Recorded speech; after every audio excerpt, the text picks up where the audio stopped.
السلام علیکم ورحمۃ اللہ وبرکاتہ نحمدہ ونصلی علی رسولہ الکریم اما بعد بسم اللہ الرحمن الرحیم۔ گزشتہ گفتگو ہماری یہاں تک پہنچی تھی کہ ایمان اور عمل صالح کیا چیز ہے جو ہم مسلمانوں کے لیے نجات کا ذریعہ ہے۔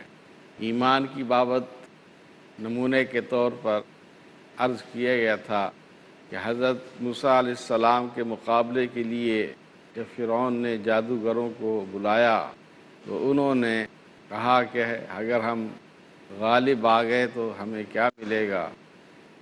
تو فرعون نے ان سے وعدہ کیا تھا کہ تم میرے خاص مقرب بندوں میں سے ہو جاؤ گے۔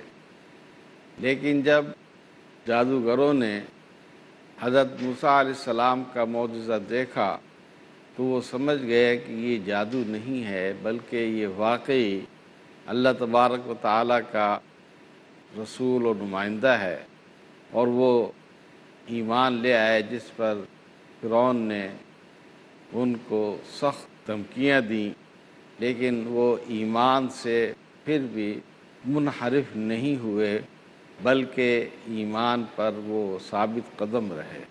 تو یہ ہے ایمان کہ نہ دنیا کی ترغیب و تحریص ان کو ایمانی راہ سے ہٹا سکے، اور نہ دنیا کی سزائیں اور تکلیفیں ان کو ایمان سے ایک قدم پیچھے ہٹا سکیں۔ یہ اس کا نام ہے ایمان۔ اور عمل صالح کی بابت بتلایا گیا تھا کہ عمل صالح میں دو چیزیں ہیں، ایک مثبت اور ایک منفی۔ مثبت یہ ہے کہ جس کام کے کرنے کا حکم دیا گیا ہے اس کو بجا لایا جائے، اور اس کے مخالف جو کام ہے اس سے اجتناب کیا جائے۔ جیسے امانت دیانت کو اختیار کرنے کا حکم ہے تو اس کو اختیار کرنا ہے، اور اس کے برعکس بددیانتی اور خیانت ہے، اس سے بچنا ہے۔ صلہ رحمی کو اختیار کرنا ہے، اور اس کے برعکس قطع رحمی، اس سے اجتناب کرنا ہے۔ حسن اخلاق کو اختیار کرنا ہے، اور بد اخلاقی سے اجتناب کرنا ہے۔ عدل و انصاف کو اختیار کرنا ہے، اور اس کے برعکس ظلم و زیادتی کا معاملہ نہیں کرنا، اس سے اجتناب کرنا ہے۔ معروف کو اختیار کرنا ہے اور منکر سے بچنا ہے۔ تو یہ جب دونوں مثبت اور منفی دونوں باتوں کا اہتمام کیا جائے گا تو اس کا نام ہے عمل صالح۔ اور اس میں دوسری شرط حسن نیت اور اخلاص کی ہے۔ حسن نیت اور اخلاص کا مطلب یہ ہے کہ جو کام بھی نیکی کا کیا جائے وہ صرف اللہ کی رضا کے لیے کیا جائے۔ اور تیسری شرط اس کے لیے ہے اتباع سنت، یعنی جو بھی نیک عمل کیا جائے اس کو سنت کے مطابق کیا جائے۔ اگر اس میں سنت کا اہتمام نہیں ہوگا تو وہ بظاہر نیک نظر آنے والا عمل اس کی بھی اللہ کے ہاں کوئی اہمیت نہیں ہوگی۔ اس لیے کہ اللہ تبارک و تعالیٰ نے رسول اللہ صلی اللہ علیہ وسلم کو ہمارے لیے ایک نمونہ بنا کر بھیجا ہے۔ لقد کان لکم فی رسول اللہ اسوۃ حسنہ، تمہارے لیے رسول اللہ صلی اللہ علیہ وسلم کی ذات گرامی میں بہترین اسوہ اور نمونہ ہے۔ تو جب تک کوئی نیک عمل اس نمونے کے مطابق اسوہ نبوی کے مطابق نہیں ہوگا وہ عمل بھی اللہ تعالیٰ کی بارگاہ میں مقبول نہیں ہوگا۔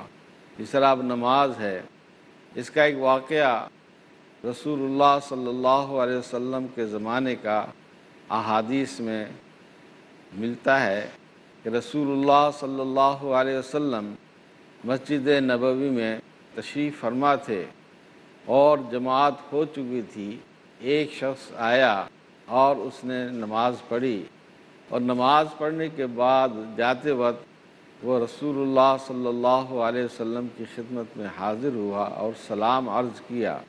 آپ نے اس کے سلام کا جواب دیا اور فرمایا ارجع فصلی فإنک لم تصلی، جا دوبارہ نماز پڑھ، تو نے نماز نہیں پڑھی۔ حالانکہ وہ نماز پڑھ کر آیا تھا، اس کے باوجود آپ نے اس سے یہ فرمایا کہ تو نے نماز نہیں پڑھی، تو دوبارہ نماز پڑھ۔ وہ دوبارہ گیا، نماز پڑھ کر پھر آیا، سلام عرض کیا، آپ نے اس کے سلام کا جواب دے کر پھر یہی فرمایا جا دوبارہ نماز پڑھ، تو نے نماز نہیں پڑھی۔ وہ پھر گیا اور نماز پڑھ کے آیا، سلام عرض کیا، آپ نے اس کے سلام کا جواب دے کر پھر یہی فرمایا ارجع فصلی فإنک لم تصلی، جا دوبارہ نماز پڑھ، تو نے نماز نہیں پڑھی۔ تو جب اس طرح 3 مرتبہ ہوا تو اس نے پوچھا اے اللہ کے رسول، میں تو اسی طرح نماز پڑھ رہا ہوں جس طرح میں پڑھتا چلا آ رہا ہوں، آج بھی اسی طرح پڑھی ہے، تو اب آپ مجھے بتلائیں میں کس طرح نماز پڑھوں۔ تو آپ نے اس کو پھر طریقہ بتلایا اور فرمایا کہ ہر نماز کے رکن کو اطمینان اور سکون کے ساتھ ادا کرنا ہے۔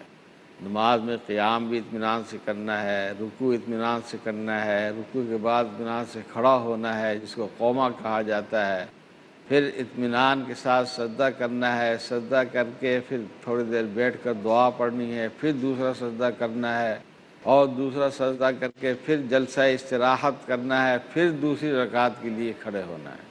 تو یہ طریقہ آپ نے اس کو سمجھایا اور بتلایا۔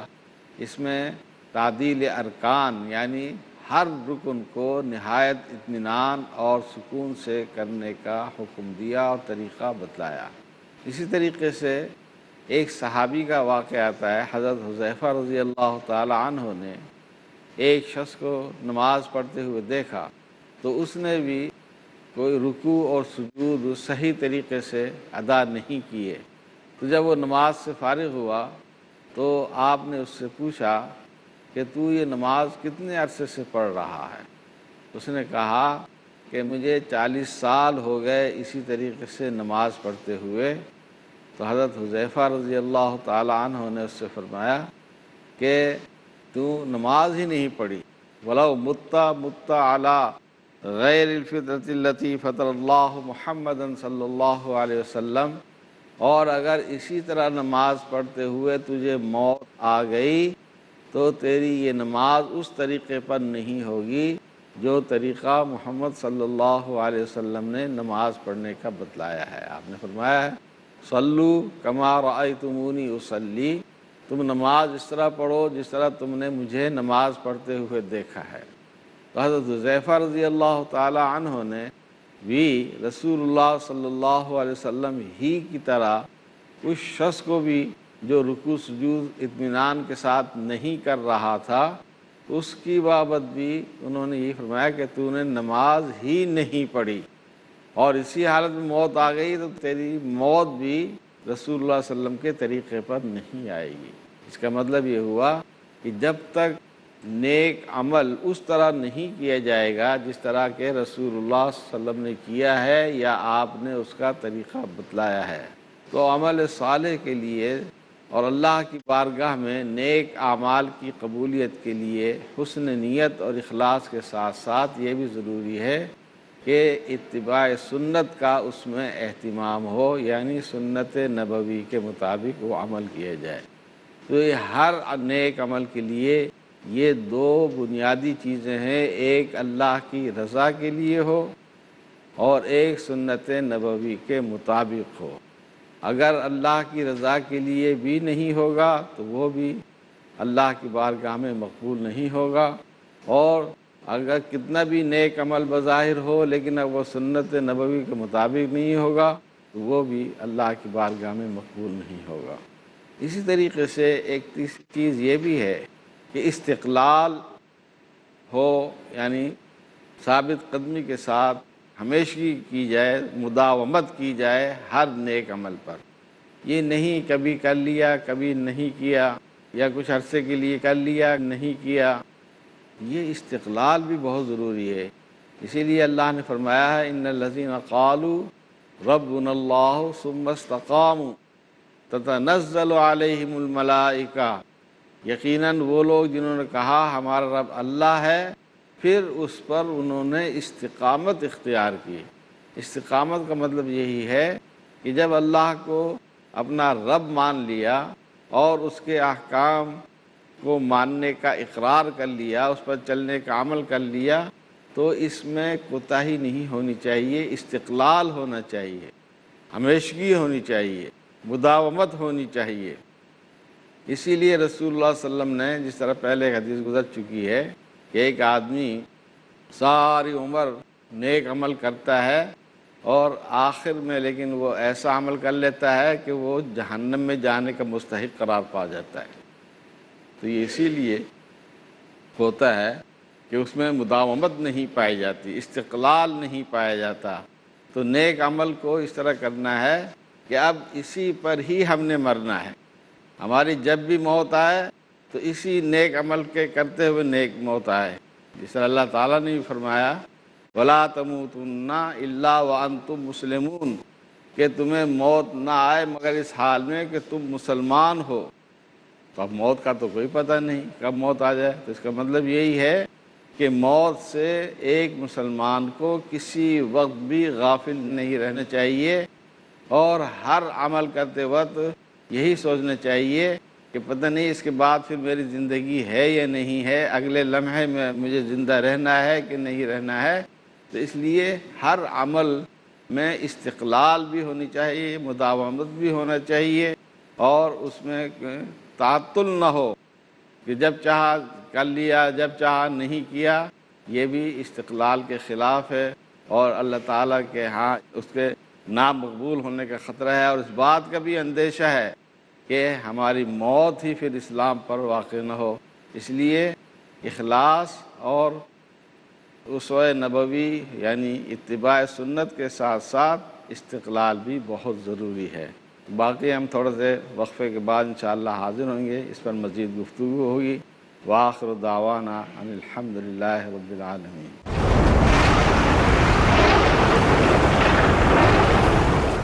جھوٹ کا اندھیرا کتنا ہی گہرا کیوں نہ ہو، سچائی کی ایک کرن سے مٹا دینے کے لیے کافی ہے۔ ہر پہلو، ہر نظریہ، ہر نقطہ سچ کا، ہر دم، ہر پل، ہر لمحہ سچ کو پیش کرنے کی جستجو۔ آئیے میرے ساتھ اور حق کو جانیے۔ عالم انسانیت کے لیے سچائی کی روشنی۔ ڈاکٹر ذاکر نائک پیش کریں گے اظہار حق، ہر پیر سے سنیچر رات 10 بجے اور دوبارہ صبح 8:30 بجے انڈیا میں پیس ٹی وی اردو پر۔ يا ضياء الصدور يا سراج البدور أحينا بالهدى من ظلام القبور۔ بزعمتم ہو نصارات و تمدن میں ہنود، یہ مسلمان ہیں جنہیں دیکھ کے شرمائے یہود۔ یوں تو سید بھی ہو، مرزا بھی ہو، افغان بھی ہو، تم سب کچھ ہو، بتاؤ تو مسلمان بھی ہو۔ محترم ناظرین، مسلمان کو مسلمان بنانے کے لیے، وہ اخلاق و صفات جو رحمان کو پسند ہیں بتانے کے لیے، میں آپ کا دینی بھائی حافظ عبد القدیر عمری پروگرام لے کر کے آیا ہوں صفات عباد الرحمن۔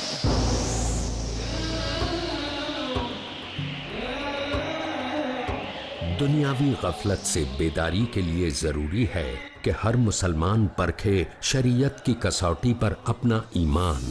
عباد الرحمن اگلا پروگرام پیس ٹی وی اردو پر۔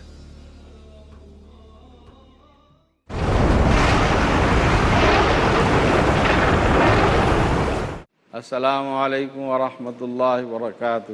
تباہی اور بربادی سے بچنے کے لیے ایمان اور عمل صالح کی جو اہمیت بیان کی گئی ہے، اب اگر ایک مسلمان ایمان کے تقاضوں کو صحیح معنوں میں ادا کرتا ہے اور اسی طریقے سے عمل صالح کا بھی صحیح معنوں میں اہتمام کرتا ہے، تو اس کا صلہ ہمیں یقیناً دنیا میں بھی ملے گا اور آخرت میں تو ملنا ہی ہے۔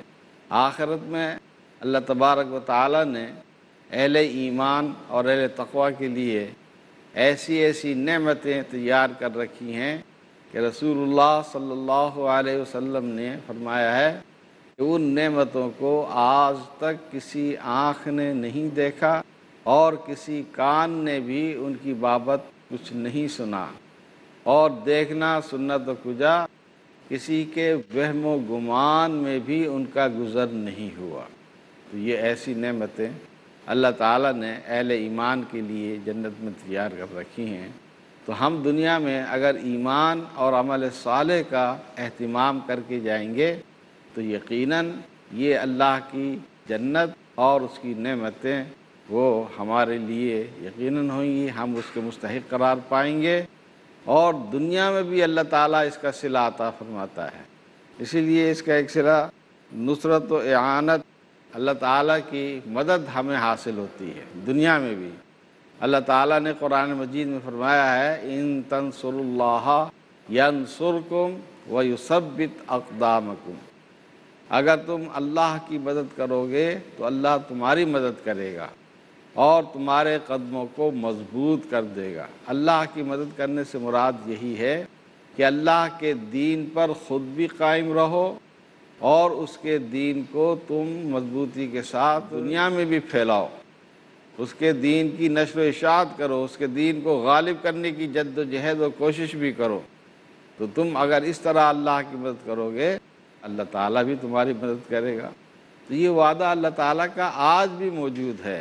اگر آج بھی مسلمان اللہ کے دین کو مضبوطی سے تھام لیں اور اللہ کے دین کی نشر و اشاعت کریں، اللہ کے دین کو غالب اور کامیاب کرنے کی کوشش کریں، تو یقیناً اللہ کی مدد آج بھی ہمارے شامل حال ہو سکتی ہے۔ وَكَانَ حَقًّا عَلَيْنَا نَصْرُ الْمُؤْمِنِينَ، دوسرے مقام پر اللہ تعالیٰ نے فرمایا کہ مومنوں کی مدد کرنا یہ ہم پر ضروری ہے، لازم ہے۔ اللہ نے اس چیز کو اپنے اوپر لازم کر لیا ہے۔ وَكَانَ حَقًّا عَلَيْنَا، یہ ہم پر واجب ہے، فرض ہے، لازم ہے، نصر المؤمنین، مومنوں کی مدد کرنا۔ تو جب اللہ تعالیٰ اتنے یقین کے ساتھ کہہ رہا ہے اور اہل ایمان سے وعدہ فرما رہا ہے کہ تم سچے اور مخلص مسلمان ایماندار مومن بن جاؤ گے، تو یقیناً ہماری مدد تمہارے شامل حال رہے گی۔ تیسرے مقام پر فرمایا ان اللہ یدافع عن الذین آمنوا، یقیناً اللہ تعالیٰ اہل ایمان کی طرف سے دفاع فرماتا ہے، یعنی دشمن کے حملوں سے مسلمانوں کو بچا کر رکھتا ہے، کیونکہ اللہ تعالیٰ نے مسلمانوں کی مدد کرنی ہوتی ہے۔ تو یہ اللہ تعالیٰ کا وعدہ ہے، اگر مسلمان بن کر رہیں گے تو یقیناً اللہ تعالیٰ کی طرف سے دشمنوں کے مقابلے میں اللہ کی حمایت حاصل ہوگی ان کو۔ اسی طریقے سے اللہ تعالیٰ نے اہل ایمان کو یہ بھی کہا ہے کہ تم اپنی تعداد کے تھوڑے ہونے پر، وسائل کے کم ہونے پر اس سے گھبرانا نہیں ہے، کیونکہ کم من فئۃ قلیلۃ غلبت فئۃ کثیرۃ باذن اللہ، بہت دفعہ ایسا ہوتا ہے اللہ کے حکم سے اللہ تعالیٰ جب چاہتا ہے تو تھوڑی سی جماعت بھی بہت بڑی جماعت پر غالب آ جاتی ہے۔ اللہ تعالیٰ کے پاس تو تمام اختیارات ہیں، وہ جو چاہے کر سکتا ہے۔ اگر اہل ایمان صحیح معنوں میں اللہ کے مخلص اور سچے بندے بن جائیں تو تھوڑے ہونے کے باوجود بھی اللہ تعالیٰ ان کی یقیناً مدد فرمائے گا۔ تو یہ تو دنیاوی غلبہ اور دنیاوی کامیابی کا بھی اللہ نے وعدہ فرمایا ہے آخرت کی نعمتوں کے علاوہ۔ اور دوسرا ایمان اور عمل صالح کا صلہ دنیا میں یہ ملے گا جس کا دوسری آیت میں اللہ نے ذکر فرمایا ہے وَلَوْ أَنَّ أَهْلَ الْقُرَىٰ آمَنُوا وَاتَّقَوْا لَفَتَحْنَا عَلَيْهِمْ بَرَكَاتٍ مِّنَ السَّمَاءِ وَالْأَرْضِ، اگر یہ لوگ ایمان لے آئیں اور تقوی اختیار کر لیں تو ہم ان پر آسمانوں اور زمین کی برکتوں کے دروازے کھول دیں گے۔ اب جب اللہ تعالیٰ کی طرف سے آسمان سے بھی برکتوں کے دروازے کھل جائیں، زمین سے بھی برکت کے دروازے کھل جائیں، تو ظاہر بات ہے کہ پھر خوشحالی ہی خوشحالی ہوگی۔ امن ہی امن ہوگا، ترقی ہی ترقی ہوگی۔ تو یہ ایمان اور عمل صالح اور تقوی کا یہ بھی نتیجہ اللہ تعالیٰ نے قرآن مجید میں بیان فرمایا ہے۔